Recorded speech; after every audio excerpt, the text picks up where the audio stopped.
Hey, welcome to the Publish, Promote, Profit podcast with me, Rob Kosberg. Every week, I interview thought leaders and experts who have used a book to grow their income and their impact. So tune in weekly for these interviews so you can learn how to use your own best-selling book and go from hunting for clients and opportunities to instead being the hunted. All right. Hey, welcome everybody. Rob Kosberg here. Excited to bring you another episode of the Publish, Promote, Profit podcast. You are going to love the guest today. Matthew Ferry is a spiritual teacher, songwriter, best-selling author of the book Quiet Mind, Epic Life, which is a fantastic book. For the last 30 years, Matthew's coached thousands of top performers to achieve enlightened prosperity, which is very interesting, and we'll be talking about that. He's the leader of the Ignite Mastermind and the creator of a street-tested methodology called the Rapid Enlightenment Process. Matthew, I'm super honored to have you today. Thanks for being on the podcast, my friend. I am really excited. I think that we are going to get our listener inspired and lit up to set goals in a whole new way today. Love it. I'm a big goal setter myself, something that I do every single year and generally quarterly. We'll also look at my goals. But, I'm very intrigued by this entire Rapid Enlightenment Process. You have this amazing workbook, which you sent to me. The light is there. You got it as well. But I mean, holy cow, this is like a book. It is absolutely amazing. Thank you, by the way, for sending to me. Everything you guys do is just extraordinary, the highest quality. And so let's start there. In your Enlightened Goal Setting Workbook, you talk about traditional goal setting versus this enlightened goal setting. Can you talk to me about what is the difference between those? No problem. Rob, as you know, I have been working with top performers for decades and decades. And one of the things that I ran into over and over and over in my one-on-one coaching practice is that people would set goals. They would get excited about them initially, and then they would peter out and they'd stop doing them. Yeah. That was one side. There was another side, which was much less understood, but something that I was very confronted with. And that is people would set goals. They would go through the process. They would achieve the goals and they would literally say to themselves, really? Yeah. Yeah. Really? Yeah. This On is to it? the next goal now. That's more like me. I was like, okay, well, that was exciting. Now what? Yeah. There was, in this process, a deep sense of dissatisfaction. And it seemed like no matter how successful my client would get, the satisfaction, the hole that they experienced inside, like, when am I going to feel certainty and confidence and peace of mind? I thought achieving all these goals would get me there. Yeah. And they didn't. Right. It didn't work. And Rob, I've been setting goals since I was 5 years old. My father, his mentor was a man named Earl Nightingale. Nightingale sat me on his lap at 5 years old and took me through my first goal setting exercise. And I've been a goal setter my whole life. Yeah. And unfortunately, if you set goals the traditional way, you will, one, not likely fully achieve the goals. That's one side. And then two, if you are lucky enough to succeed and achieve those goals, you will have this incredibly disheartening moment where you discover it didn't do the trick. Right. It wasn't enough. Right. So that's traditional goal setting. Heartbreaking, right? Like, wow, I actually did it. And I should feel great, but instead I just feel like it's time to move on to the next thing. Exactly right. And there's nothing wrong with that. I really appreciate traditional goal setting, and I've done it my entire life. But about 10 years ago, I started to realize that there was an enlightened perspective that one could adopt in goal setting that would massively accelerate your peace of mind, your joy in the process, your exuberance, your flow and your love of what you're doing. And Rob, when I started to bolt that together, but I would like burst into tears of joy on a regular basis. Wow. For no reason. I was just doing the same stuff I was doing before. It was just all of a sudden, it totally changed the experience I was having of creating the life that I wanted, a life of purpose and meaning. It's really cool. That's sort of the difference between the traditional goal setting and the enlightened goal setting process is really the experience. And let's be honest, when you're lit up, when you're stoked, when you're excited, when you're feeling good, when you're energized, you're more attractive, you're more creative, you're more resourceful, you're more fulfilled. You pull people in, you can see things that other people can't see. It's ridiculous. Right. I totally agree. I want to dig just a little bit deeper on this because I'm a bit of a tactician myself. And so when I hear all this, I go, give me something. Like, you know, everybody's got their 5 steps or six steps. You don't have to lay everything out, but talk me through. I completely see the difference between the two. Talk me through how somebody wraps their mind around, you know, this enlightened goal setting as opposed to the type of goal setting that can lead to dissatisfaction.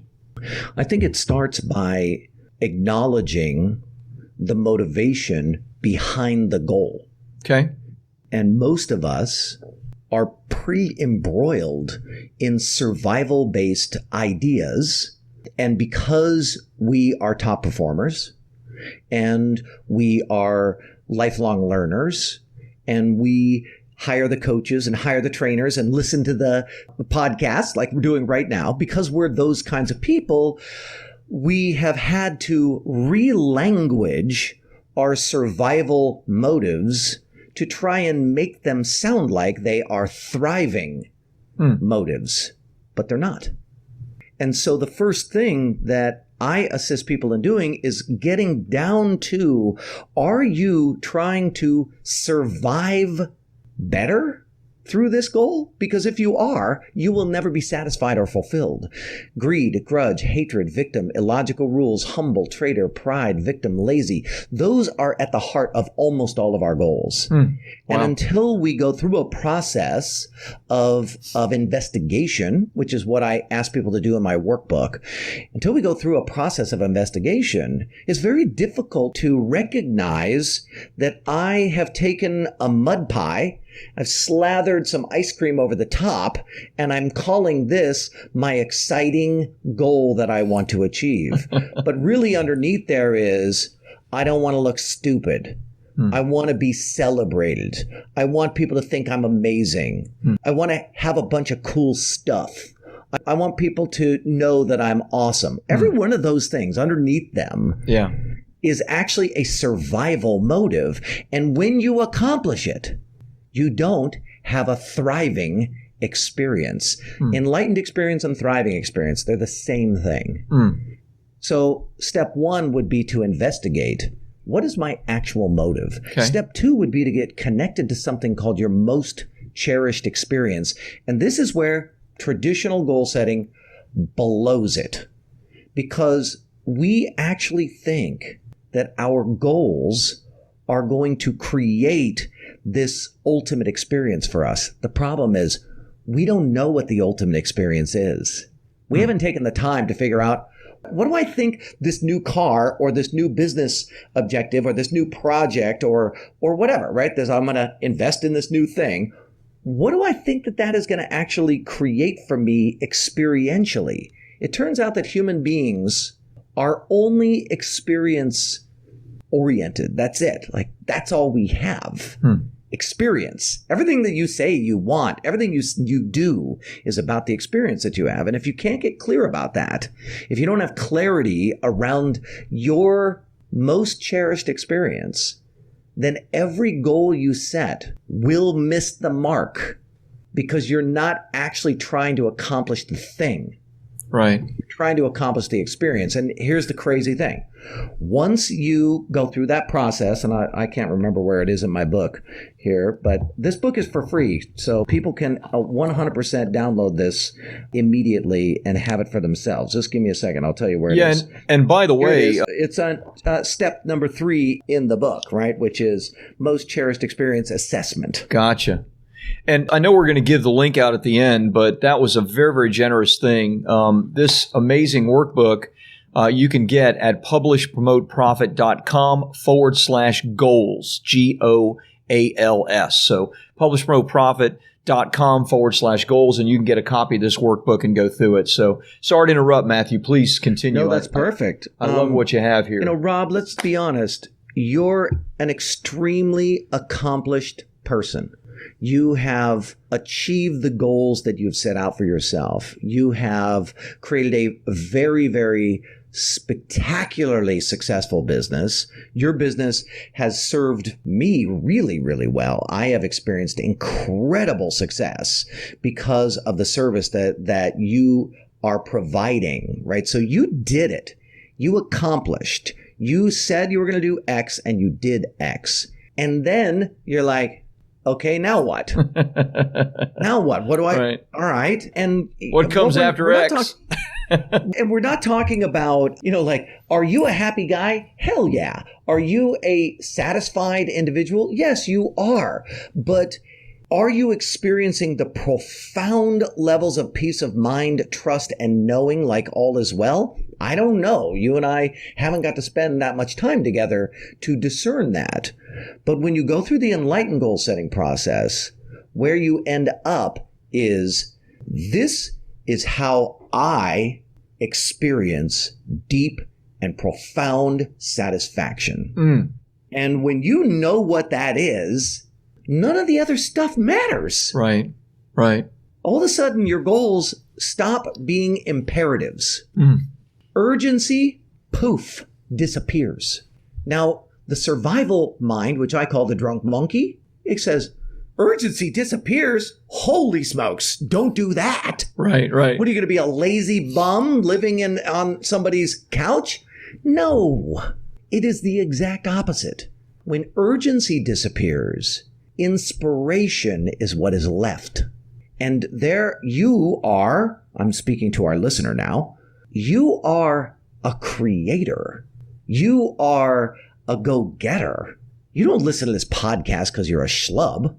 You listen to this podcast because you want to get out there and kick ass and do some cool stuff. Right. Once we clear the illusion of urgency out of the way, what remains is this new energy inside of you, which is the energy of inspiration.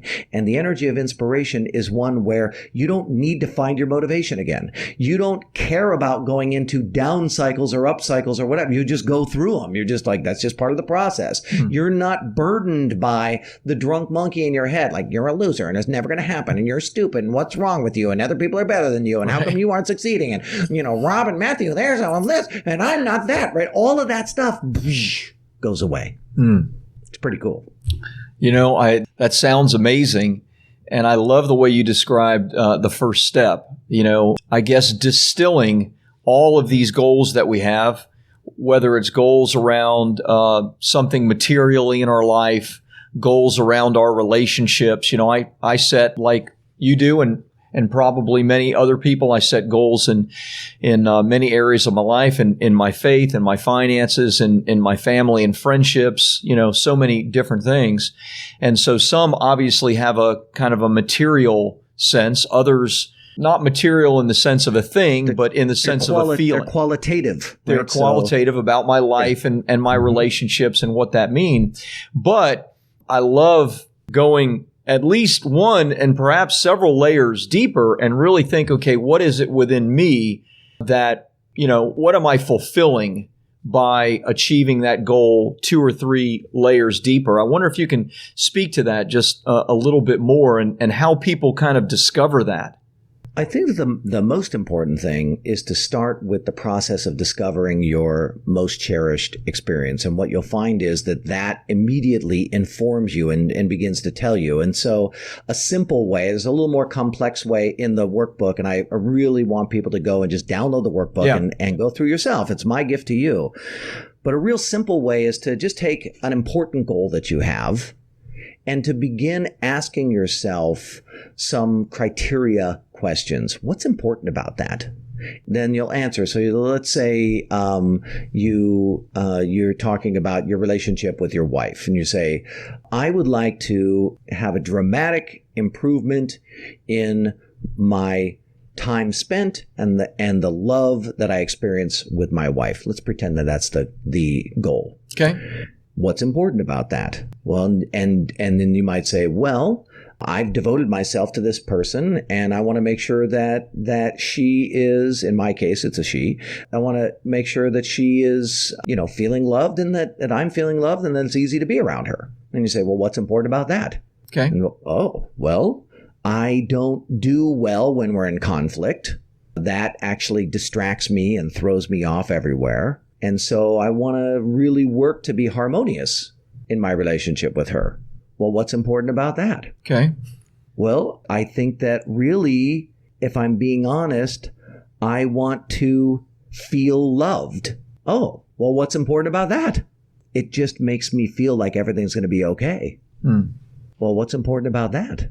Well, I think that that's just like a state of peace. Like I'm at peace when I know that everything is going to be okay. Right. Ding, ding, ding, ding. We just got right. Where are you going after peace? There's no place.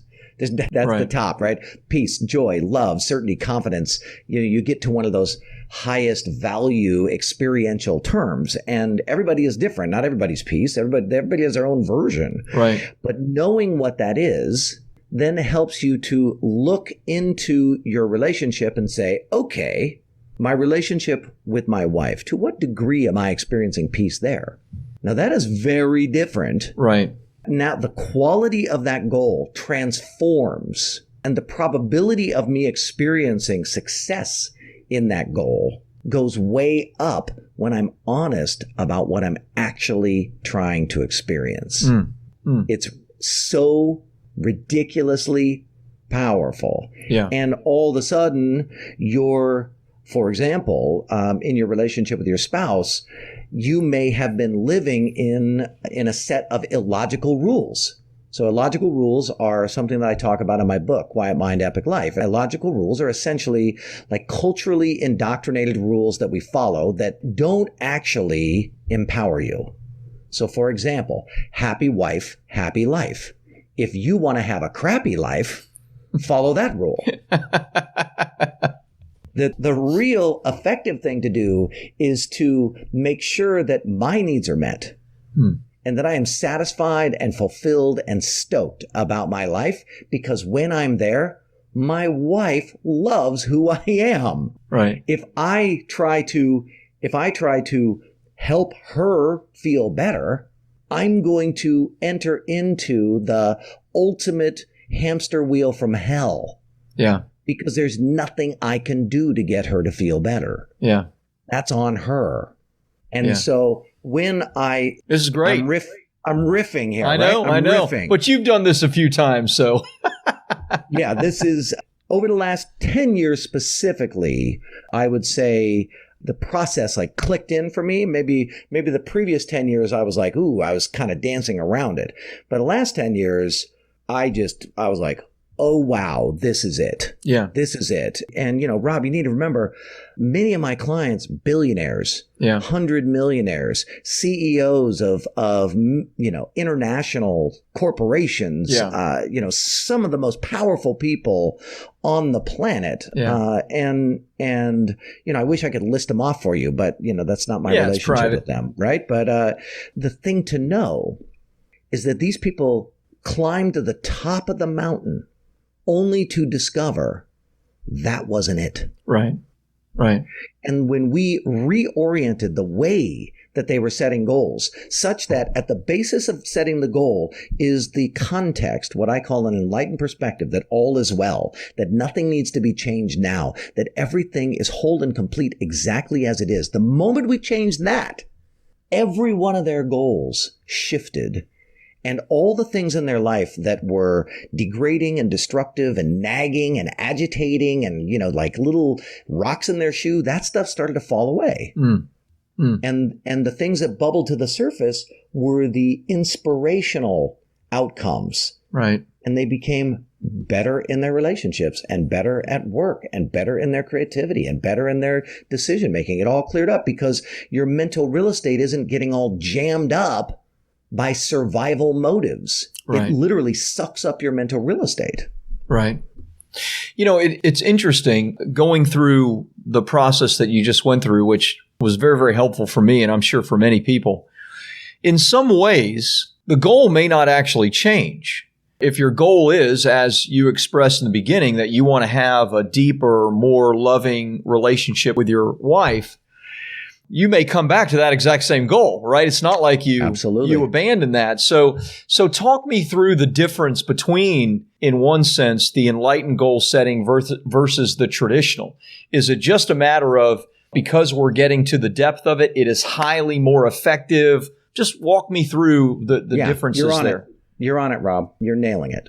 Enlightenment is not a place. It's just a modern and rational outlook on life. And when one looks around in life, uncluttered by the legacy, biological, and survival drives that all of us are burdened with, right? Over the last 100 years, we've come to a place where we're not in survival at all. No one is listening to this podcast because they're trying to figure out how to survive better. Right. Everyone's listening to this podcast because they're like, Rob is the shit. He knows how to get things done. If I want to be an awesome author and have a best-selling book, I need to be aligned with him. The people that he talks to are going to help me with that. That's a thriving goal. That thriving condition is a representation of the experience that we're having in life. Like, I can do these dreamy, interesting things like write a book and publish it. Right. Come on. There's no survival in that at all. Right. And yet, if we examine the goals that we set, they are almost all wrapped in a survival motive. The enlightened perspective assumes that all is well. And when you assume that all is well, you free up your mindset, your mental chatter. The drunk monkey stops talking. Your mind goes quieter. Right. Because when you assume that all is well, now you're addressing the situation more accurately. That's number one. Right. And number two, you have this incredible surge of brain power and mind share. So now your goal, which you said, I want to be in a loving relationship with my wife. It used to be because I don't want her to leave me, because I want to make sure she's going to be okay, because it's happy wife, happy life. It's family first. Put my spouse's needs above my own. Make sure that the family's going to be okay. Be a good man. Be a good provider. Blah, blah, blah. You want to make sure your life is terrible? Do those things. Right. But all of those things are how people are in relationship. And when they finally connect with the all is well state, those survival motives start to lose their grip. So in the end, the most direct answer to your question is survival context, traditional goals, enlightened context, enlightened goals. Nice. It's a contextual framework. Nice. It's sort of like this. Our ancestors used to think that the world was round, and it dictated, the world was flat. Sorry, I was going the other direction. Some people still think it's flat. They do. Yeah. Our ancestors used to believe that the world was flat, and that actually impacted their behavior. So as a sailor, you didn't go very far away from the coastline. Right. Because if you looked out there, you said, I'm going to fall off. Yeah. So I'm not going there. Whereas as soon as we got a new piece of information, oops, sorry, everybody, the world is actually round. Yeah. The brave souls like our listener, not everybody, but the brave souls, the courageous, creative souls, the adventurers like our listener said, well, wait a second. If the world's round, I'm going to go see how far I can go. Now, here's the thing. They didn't need any new skills. They didn't need to learn more sailor tactics. Right. They didn't have to get a different boat. Everything was exactly the same, but they were able to travel farther, explore farther, discover more, open up routes that were never before available. The only thing that changed was the context. That's the difference between traditional goal setting and survival-based goal setting. Love it. Context. Love it. What a great analogy. Love that. Very, very good. Again, just to mention, you are very generously giving away the workbook, Enlightened Goal Setting. There it is. Thank you again for sending this to me. I've already begun to dig into it. And that is at publishpromoteprofit.com/goals. Yep. And so someone can go and get that at any time that you're hearing this. Let me change gears for just a moment. We've been going a good bit on this. I like to talk to everybody on the Publish, Promote, Profit podcast about their books, and in particular, how they are using their books to make a difference in the world, to grow their businesses, to grow their authority, etc. Your book has done exceptionally well. Obviously, Quiet Mind, Epic Life, beautifully done, incredibly well written. Talk to me about how you've used it, how you continue to use it. Any stories or examples to help our listeners would be great. The thing about your book is that it is your stake in the ground. And I'm a guy who has had many different stakes that I put in the ground over the years. You and I knew each other all the way back in the day from the real estate industry I was in my family's business. Yeah. And my father, my brother, and I created one of the biggest real estate training companies in the country. Yep, MFO. And MFO, the Mike Ferry organization. That's my father. And it creates a lot of gravitational pull. It's actually really, really difficult to expand beyond how people knew me. And as you know, I would be on stage back in the day speaking about real estate sales, but everything that I was speaking about was coming through this filter of being a spiritual teacher. 100%. Which was really cool for some people and really weird for a lot of other people. Right. And so when I finally made the transition and declared I am going to do spiritually focused executive life coaching and mastermind training, like when I made that decision, it was a tough transition to make. And the single most valuable and accelerating thing that I did in that process was Quiet Mind, Epic Life. Nice. And the most important component of doing that, the most important part of the process, was engaging you and your company. That wasn't like a slingshot. That was like being shot out of a cannon. I mean, it was nuts what happened when we went through your process. And the momentum that created was a real catalyst for changing and transforming my life and helping me to transcend and leave behind what was so successful for me in the past. It was really powerful. How I'm using my book? So we sell probably anywhere from 150 to 250 a month consistently. Beautiful. Excellent. Just going in the background, which is pretty exciting. In the book, I have a link to MatthewFerry.com/app. And that app is essentially an introduction to me. And so in that app is all these free resources and all these things that will assist the book reader in implementing even more deeply some of the tactics that I talk about. And so for us, the way that we have used the book is as the beginning of a funnel. Right, the beginning of a customer ascension funnel. And literally the exact same way that we're doing the enlightened goal setting. Right now, we're in the phase of enlightened goal setting of giving it away for free. Right. And getting it in as many people's hands as we possibly can. And then the next phase will be that it gets uploaded onto Amazon. We reach out to Rob and say, okay, Rob, new book, let's go. And we launch that into the world, and that will begin, that'll be another front end of our funnel. Beautiful. And so for us, Rob, we've been able to create a 7-figure business as a 2-man shop, really, man and wife, right? Kristen is really she's the de facto strategist, CEO, sort of make sure that everything looks world class. Yeah. And then I'm the, sales and content, and we have division, but 2 people, rocking a really, really successful business. That book has been a catalyst in making that happen. It's just been incredible. Oh, I love to hear that. Obviously, what an honor to work with you. I love your wife. She's fantastic. I mean, it was funny. You sent me some stuff.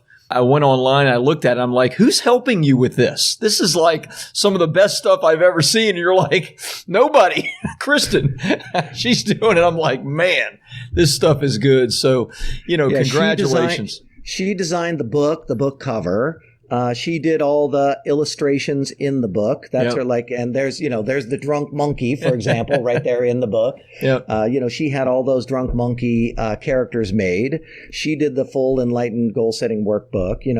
She is visual and print media and web design. And then I am audio, video, and, sales and presentation. We make an awesome team. But the book was the galvanizer. The book just brought everything together, changed the entire trajectory of our lives and our business, and really set me up to once and for all live the vision that had been inside of me, which is I can show people how to have this experience of being profoundly and deeply at peace while kicking ass and living a great life of purpose and meaning. I'm doing that right now. Right. How do I get that message out there in such a way that it makes sense to people? Quiet Mind, Epic Life, bestseller publishing, launch. The rest is history. Love it. Love it. My friend, honored to have you on the podcast. Again, get a copy of the workbook. It's at publishpromoteprofit.com/goals. And obviously, the things you shared about enlightened goal setting, fantastic for people. And obviously, I'm humbled and grateful for our relationship and to have a chance to work with you guys. So thank you for being on the podcast, Matthew, and really excited to see what this next phase brings to the world of enlightened goal setting. Me too. Thanks for having me, Rob.